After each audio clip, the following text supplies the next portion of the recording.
Stock market में invest करना चाहिए ये तो सबको पता है, पर क्यों करना चाहिए? चलिए आज हम ऐसे 5 फायदों के बारे में बात करेंगे जो कि हमें स्टॉक मार्केट में इन्वेस्ट करके मिलते हैं। सबसे पहला बेनिफिट है जो सबको ही पता है कि स्टॉक मार्केट में हमें कंपैरेटिवली बहुत हाई रिटर्न्स मिलते हैं। अब आपको एक स्क्रीन पर फोटो दिखाई दे रही होगी जहां पर बहुत सारे कंपैरिजन हैं। तो आप देख सकते हो लेफ्ट साइड में सारे इंडेक्स है जहां पर निफ्टी 50 है, S&P 500 को हम इग्नोर करते हैं, गोल्ड है, रियल एस्टेट है और डेट है। तो आप देख सकते हो 20 साल में निफ्टी 50 में ये एनुअलाइज्ड रिटर्न है तो 16.1 का रिटर्न दिया है। गोल्ड का अगर हम देखें तो 12.8% है, रियल एस्टेट का 8.4% है और डेट का जैसे कि FD वगैरह या बॉन्ड्स वगैरह होते हैं जहां पर 7.4% आप देख सकते हो। तो यहां पर क्लियरली हमें यह देखने के लिए मिल रहा है कि स्टॉक मार्केट में अगर आपने इन्वेस्ट किया होता तो आप कंपैरेटिवली बहुत ही हायर रिटर्न्स यहां पर बना सकते थे। दूसरा फैक्टर है दोस्तों लिक्विडिटी। अब लिक्विडिटी यानी कि क्या? तो जब कभी भी आप कहीं पर भी पैसा इन्वेस्ट करते हो कितने जल्दी आप उसे रिडीम कर सकते हो या विड्रॉ कर सकते हो, इसे ही हम लिक्विडिटी कहते हैं। अब जब कभी भी आप स्टॉक मार्केट में इन्वेस्ट करते हो, शेयर्स को बाय और सेल करना आज की डेट में बहुत ही सिंपल हो गया है। आप एक क्लिक के अंदर शेयर्स बाय भी कर सकते हो और एक ही क्लिक के अंदर आप शेयर्स सेल भी कर सकते हो। तो विद इन एक दिन के अंदर अंदर आप आपका स्टॉक का पूरा पोर्टफोलियो लिक्विडेट कर सकते हो और विड्रॉ भी कर सकते हो। तो चाहे आप स्टॉक्स में इन्वेस्ट कीजिए या चाहे आप म्यूचुअल फंड्स में इन्वेस्ट कीजिए, 2 से 3 दिन के अंदर अंदर आप आपका पूरा पोर्टफोलियो लिक्विडेट कर सकते हो, यानी कि विड्रॉ कर सकते हो। तो लिक्विडिटी आपको बहुत ही अच्छी खासी मिल जाती है in comparison to gold, real estate या एफडीज में तो आपको पता ही होगा कि लॉक इन पीरियड भी होता है, जहां आप अगर लॉक इन पीरियड के पहले अगर विड्रॉ कर लेते हो आपकी एफडी तो फिर आपको पेनल्टी भी फेस करनी पड़ती है। रियल एस्टेट का भी आपको पता ही होगा कि जल्द से जल्द 1 या 2 दिन में आप आपकी प्रॉपर्टी नहीं बेच सकते, बेच भी पाओगे तो शायद आपको उतना दाम ना मिले जितना आपको आराम से बेचकर मिल पाता। तीसरी चीज है दोस्तों डाइवर्सिफिकेशन। अब डाइवर्सिफिकेशन को हम 2 हिस्सों में डिस्कस करते हैं। पहला है इंटरनल डाइवर्सिफिकेशन, यानी कि स्टॉक मार्केट में अगर आप इन्वेस्ट करते हो तो अंदर ही अंदर बहुत सारे सेक्टर्स आपको मिल जाते हैं, जैसे आईटी का सेक्टर है, रियलिटी का सेक्टर है, सेमीकंडक्टर का सेक्टर है, एफएमसीजी सेक्टर है, फार्मा सेक्टर है, बैंक्स का सेक्टर है, ऐसे कई सारे सेक्टर्स है। तो अगर आप स्टॉक मार्केट में इन्वेस्ट करते हो तो आप इन सारे सेक्टर्स में एक साथ पैसा लगा सकते हो। तो इसका क्या फायदा है दोस्तों?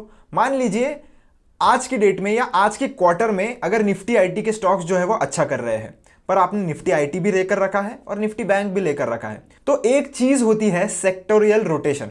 सेक्टोरियल रोटेशन का यह मतलब होता है कि हर समय एक ही सेक्टर बूम नहीं करता। अगर एक क्वार्टर निफ्टी आईटी चलेगा तो अगले क्वार्टर कोई और इंडेक्स चलेगा, उसके अगले क्वार्टर कोई और इंडेक्स चलेगा। तो ऐसा होता है सेक्टोरियल रोटेशन। तो अगर आप डिफरेंट सेक्टर्स को अपने पोर्टफोलियो में लेते हो तो आप डाइवर्सिफाई कर रहे हो अपने पैसे को। तो 3 महीने में अगर निफ्टी आईटी अच्छा करता है तो शायद उसके अगले महीने में निफ्टी बैंक अच्छा करेगा, तो आप दोनों ही साइड में प्रॉफिट बना सकते हो। तो यही होता है डाइवर्सिफिकेशन का बेनिफिट, यानी कि आप आपका पैसा सिर्फ एक ही जगह पर ना लगाते हुए उसे डिफरेंट अलग अलग जगहों पर इन्वेस्ट कर रहे हो। और दूसरा डाइवर्सिफिकेशन यह है कि अगर आपका पैसा रियल एस्टेट में है, आपका पैसा एफडीज में है, आपका पैसा गोल्ड या सिल्वर में है, तो आप आपका कुछ % of the portfolio stock market में भी लगा सकते हो। इसका क्या होता है कि जब कभी भी गोल्ड अच्छा परफॉर्म करता है तब थोड़ा स्टॉक मार्केट अंडर परफॉर्म करता है, जब कभी भी रियल एस्टेट के प्राइसेस बढ़ते हैं तब शायद एफडी के प्राइसेस गिरे।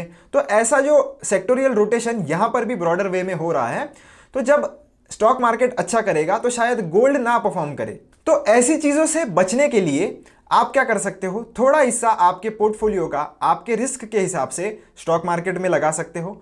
यानी कि जब कभी भी निफ्टी 50 बढ़ेगा तब आपको प्रॉफिट होगा, जब कभी भी गोल्ड बढ़ेगा आपको गोल्ड में भी प्रॉफिट होगा, और जैसे जैसे रियल एस्टेट के प्राइसेस ऊपर जा रहे हैं, अगर आपके पास कुछ रियल एस्टेट इन्वेस्टमेंट भी है तो वो भी बढ़ेगा। तो इस प्रकार डाइवर्सिफिकेशन से आप हर एक एसेट क्लास में आपका पैसा ग्रो कर सकते हो। फोर्थ फैक्टर है दोस्तों डिविडेंड्स। अब डिविडेंड्स एक ऐसा बेनिफिट है जिनको भी रेगुलर इनकम बनाना है उनके लिए बहुत ही काम का है। अब डिविडेंड क्या होता है? डिविडेंड यानी कि एक ऐसा गिफ्ट होता है जो कंपनीज अपने शेयर होल्डर्स में डिस्ट्रीब्यूट करती है। अब मान लीजिए एक कंपनी है जिसका शेयर प्राइस 100 रुपीज है और वो कंपनी 5 रुपीज का एनुअल डिविडेंड देती है, तो उसका डिविडेंड यील्ड कितना हो जाता है? 5%। आपको स्क्रीन पर दिखाई भी दे रहा होगा कुछ ऐसे top 10 dividend yielding stocks. Dividend yield का मैं मतलब आपको ऑलरेडी बता चुका हूं, जिसमें 100 रुपीज का आपका अगर शेयर का प्राइस है और 5% अगर वो एनुअली आपको डिविडेंड दे रहा है तो उसकी डिविडेंड यील्ड हो जाती है 5%। तो आप देख सकते हो टपारिया टूल्स नाम का एक शेयर जो है उसका डिविडेंड यील्ड लगभग 30% है, पर उसका करंट मार्केट प्राइस भी आप देख सकते हो 8 रुपये के आसपास है। और कोल इंडिया का आप देख सकते हो 461 रुपीज़ का इसका शेयर प्राइस है, 5.53% का ये डिविडेंड यील्ड दे देता है। तो ऐसे टॉप 10 डिविडेंड यील्ड स्टॉक्स हैं जिनमें अगर आप इन्वेस्ट करते हो तो आपको डिविडेंड तो मिलता ही मिलता है, और अगर कंपनी वैसे भी ग्रो करती है तो इसका स्टॉक का प्राइस जो है वो भी ऊपर जाता है। तो आपको वहां पर भी प्रॉफिट होगा जब स्टॉक का प्राइस नीचे से ऊपर की तरफ और बढ़ेगा, और आपको वहां पर भी प्रॉफिट होगा जब कंपनीज आपको डिविडेंड देगी। पर सिर्फ डिविडेंड के लिए इन्वेस्ट करना आपके लिए खतरे का भी साबित हो सकता है।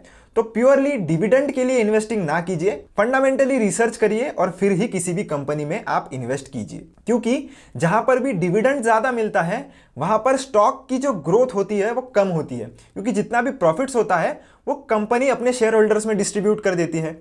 उससे क्या होता है कि जो कंपनी होती है उसके पास पैसा नहीं बचता कि वो बाकी की चीजों में एक्सपांशन में अपना पैसा जो है वो यूज कर सके। तो जिस भी कंपनी में आपको डिविडेंड मिलता है वहां पर आप ऑब्जर्व कर सकते हो कि स्टॉक की प्राइस जो है वो बहुत ही एक्सपोनेंशियली नहीं बढ़ती। दोस्तों, फिफ्थ पॉइंट है इन्फ्लेशन हेज। अब इसका मतलब क्या? तो सबसे पहले हम ये समझते हैं कि इन्फ्लेशन क्या होता है। तो इन्फ्लेशन को मैं आपको एक एग्जांपल से समझाता हूं। मान लीजिए 2000 ईयर की बात है, तब आपके पास 100 रुपए थे। तो जो चीज आप तब 100 रुपए से खरीद सकते थे, क्या आज वो चीज आप 100 रुपए से खरीद सकते हो? बिल्कुल भी नहीं। बल्कि अगर आप 5 साल भी पीछे जाओगे तो भी आप 100 रुपए से चीज तब खरीद सकते थे, वो अब नहीं खरीद सकते। तो ये क्यों होता है? ये होता है इन्फ्लेशन के कारण। जैसे जैसे टाइम बीतता है चीजों की प्राइसेस जो होती है वो धीरे धीरे बढ़ते जाती है, तो इसी को हम इन्फ्लेशन बोलते हैं। तो इन्फ्लेशन को अगर आपको बीट करना है तो स्टॉक मार्केट एक बहुत ही अच्छा ऑप्शन हो सकता है, क्योंकि स्टॉक मार्केट में अगर मैं निफ्टी 50 या सेंसेक्स की अगर बात करूं तो आपको इजीली 10 to 12% का रिटर्न्स एनुअली मिल जाता है।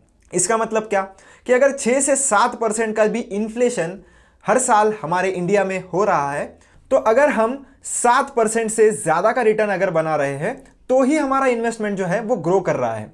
मान लीजिए अगर आप किसी एफडी में इन्वेस्ट करते हैं और एफडी में इंटरेस्ट रेट आपको मिल रहा है 7% का और इन्फ्लेशन ही हमारा 7% का है, तो प्रैक्टिकली आप उस पर जीरो गेन्स बना रहे हो।